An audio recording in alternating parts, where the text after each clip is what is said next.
Hello Bits and Bones, my name is Slady V and welcome to my channel. As some of you may or may not know, I've just freshly left my job and I'm moving across the country. This transition has allotted me time to think about the future, but it's also allowed me opportunity to review the past. And there's a couple discussion topics I'd like to bring up regarding the life of a creative, as I'm about to pursue that in earnest. This will likely turn into some sort of series, continuing on and developing my ideas as I explore this new territory, but for now, I want to stick to something that I've already encountered.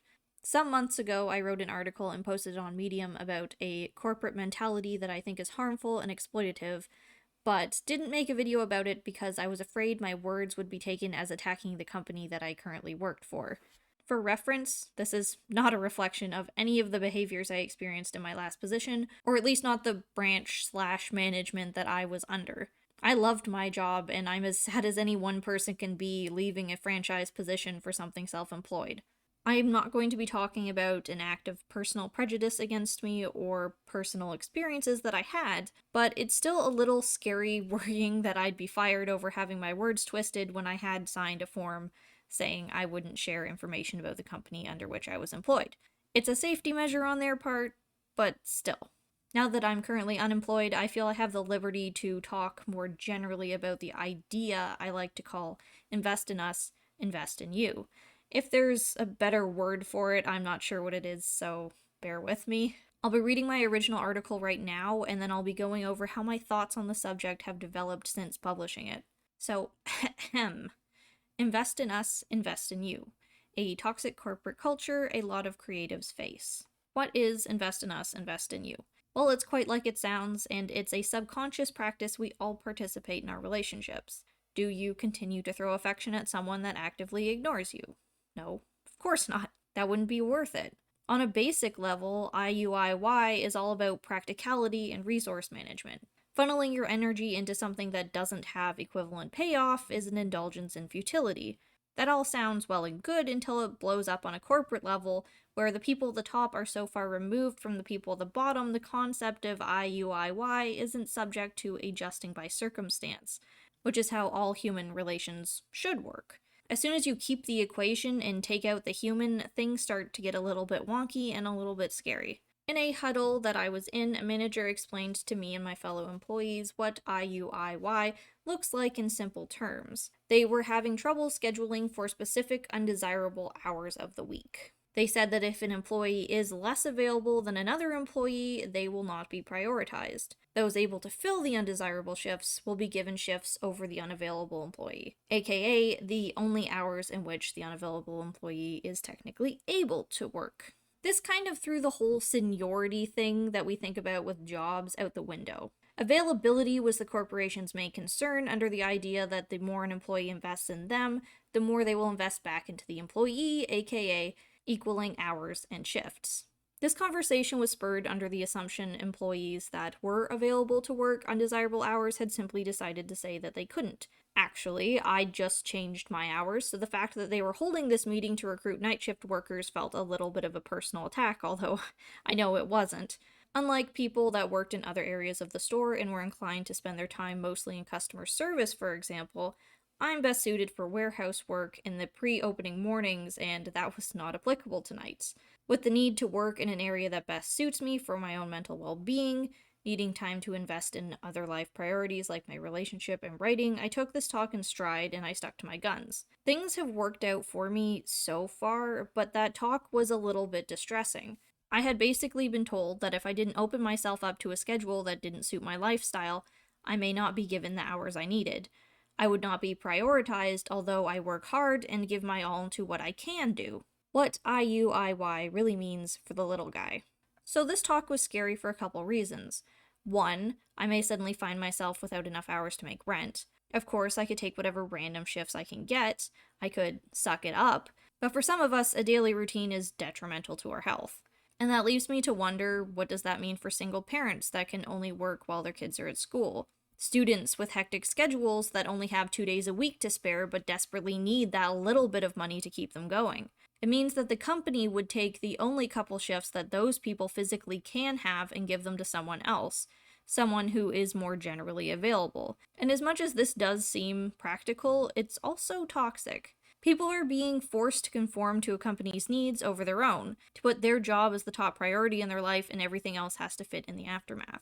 And what if you, as an employee, don't decide to invest in the corporation first? What if you don't conform, fit yourself into their needs? Well, they'll cut your shifts.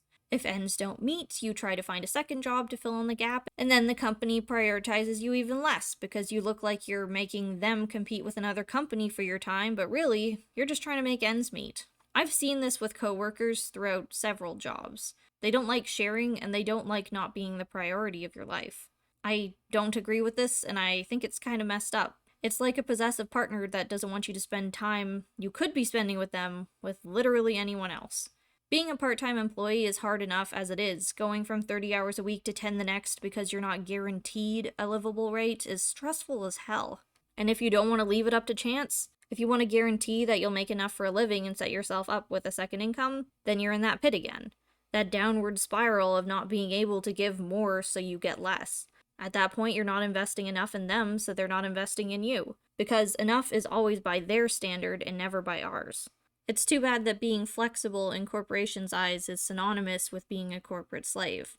And then some ending bits. I have a conclusion, and I also have an intro that I didn't necessarily read, but that was the gist of the article. Now, at the time that I wrote this, there was a great concern about the amount of hours that I'd be getting every week. It was fluctuating from 30 or more to half of that per week from one month to the next. I wasn't personally complaining because I wanted more time off to write, but asking for that in scheduling was risking getting less hours permanently, and that wasn't enough to sustain rent or food. Going from getting 5 regular shifts to only being scheduled for 4 shorter ones is manageable, but going from 4 shorter shifts that I expect down to 2 would be unsustainable. And as many people are forced to do at that point, have to start looking for another job to make ends meet. When for me, it was just easier to compromise the free time I'd like to have for work hours that I'll be guaranteed and need to have. It was a lot less stressful. If I could guarantee that I'd get the same hours every week, I'd work a part-time and sit happy at like 20 hours a week, but that would only be okay if it meant that I never got my shift unexpectedly cut. And that's not how corporations work if you're not in a secured position that dictates you're allotted a certain number of hours per week or a salary. Even in that, being promised hours didn't mean that they'd stay the same. Some workers around me were closing the store one day at 9:30 p.m. and opening it the next day at 7 a.m. because there was no oversight on the scheduling. So if you wanted the hours, you had to fit them. And as I learned, and I mentioned earlier in the article, not sticking to a daily schedule was bad for my mental health, and it is for a lot of people. For the last 2 years, I felt like there just wasn't any room in my life to be creative or the security to try. Writing and art take hours out of my day, of which I only have a few left after work, and I need to spend recharging for my mental health or wanting to spend with my loved ones. I've gotten some stuff done, of course, but it felt like a constant competition between all the things I want to do versus ones that I have to do to survive. And it's tough, for all of us that want to do more with our passions. My life has turned into a renewing cycle every couple years of working as much as I can until I'm a stressed out, unfulfilled mess, leaving my job for an extended couple months to outlet my creativity, then picking back up again to try something else that might be easier to manage. But it hasn't worked, and continuing to jump around in entry-level jobs isn't the life I want to pursue until I die. Because I'll still always be compromising my need to thrive for my need to simply survive in this expensive world. I'm not sure how long this video is, considering I read an article, but it wasn't very long. But in the next one, I'd like to talk about what I'll be doing over my next year, and that despite everything that I said, I'm not jumping on the I don't dream of labor train. Because really, I do. I do like jobs, and I like working a lot. It's a great outlet for me physically. Unfortunately, the labor available to me just isn't reliable enough for me to give my longevity in their hands. In the end, after everything I said, I just hope that you can recognize IUIY culture and not be taken advantage of by it. We are valuable and we all have individual needs. It's one thing to know that you deserve more and to actually receive it, though. I'm not some privileged asshole that's going to tell you you just have to stand up for yourself, because I know the fear of financial instability and it's easier said than done. As much as I've had to work and save to earn this time off that I'm about to take, I am still privileged to even have it and grateful. And if you can't do the same for yourself, but you're tired and worn out, I at least hope that after this video you can take a breath. I see you, I know it's hard, but hopefully we'll get there. That's the end of the video.